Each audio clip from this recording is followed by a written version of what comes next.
सुशासन बाबूजी, सुनिए आपके सुशासन में ये क्या हो रहा है, जरा अपनी निगाहें इस और भी इनायत कीजिए। पटना में तो अपराधी बेलगाम सांड की तरह हो गए हैं। ये जब चाहें जिसे चाहें सींग मार दे रहे हैं, लेकिन सुशासन बाबू और पुलिस का दावा वही कि सब कुछ ठीक है। पटना में सुशासन बाबू के राज में लॉ एंड ऑर्डर को लकवा मार गया।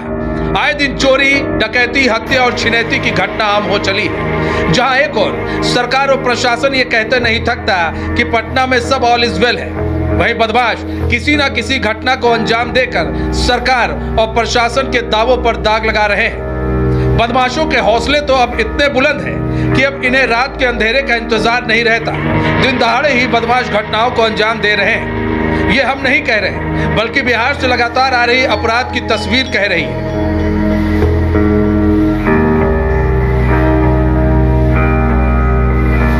बिहार की राजधानी पटना में आए दिन बदमाश पुलिस को चुनौती देते नजर आ रहे हैं। सबसे दिलचस्प बात यह है कि बदमाश अब नेताओं या फिर उनके परिवार को निशाना बना रहे हैं। कुछ दिन पहले राजद विधायक सुदय यादव की पत्नी रिंकी यादव के गले से बाइक सवार बदमाशों ने सोने की चेन छीन ली और फरार हो गए। अभी तक अभियुक्तों की गिरफ्तारी नहीं हो पाई है। वहीं अब पटना में बदमाशों ने बीजेपी नेता के सिर में गोली मार के उन्हें मौत के घाट उतार दिया।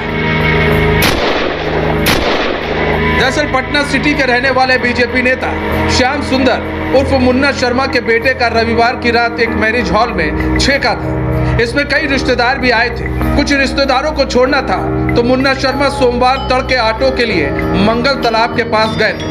उन्हें क्या पता था कि काल उनके साथ साथ चल रहा है और उनका आज यह आखिरी दिन होगा।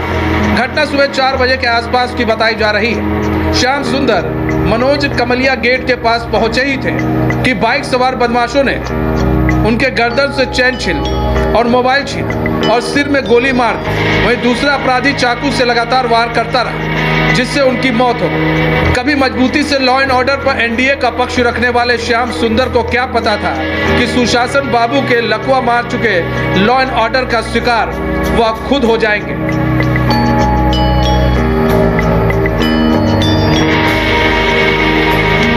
बीजेपी नेता की हत्या की सूचना जैसे ही पुलिस को मिली, पुलिस दलबल के साथ मौके पर पहुंची। पुलिस ने मौके का मुआयना किया और सीसीटीवी फुटेज खंगालने में जुट गई।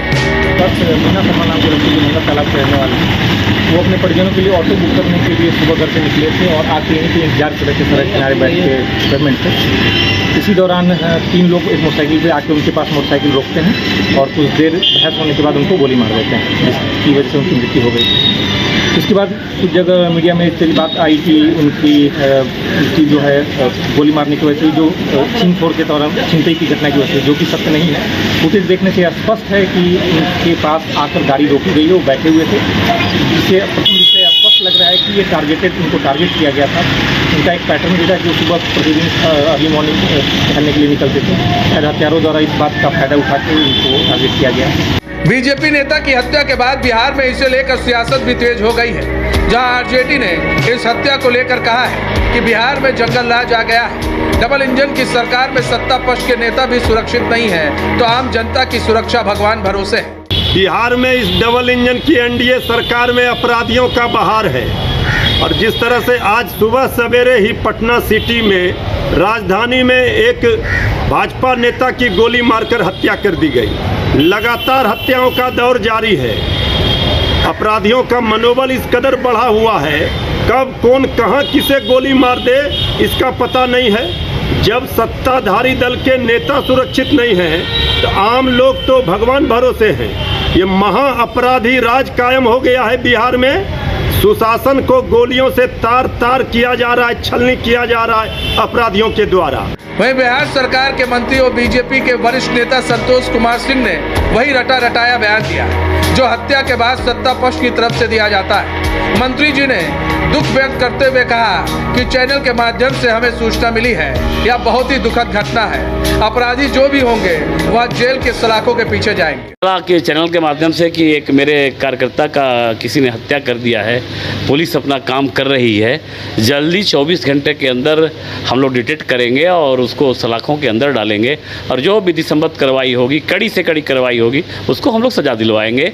ये सुशासन की सरकार है, गलती करके कोई बच नहीं सकता, चाहे आकाश में हो चाहे पाताल में हो। अपनी हत्या करने वाले कौन है, मैं इसका पता लगा रहा हूं।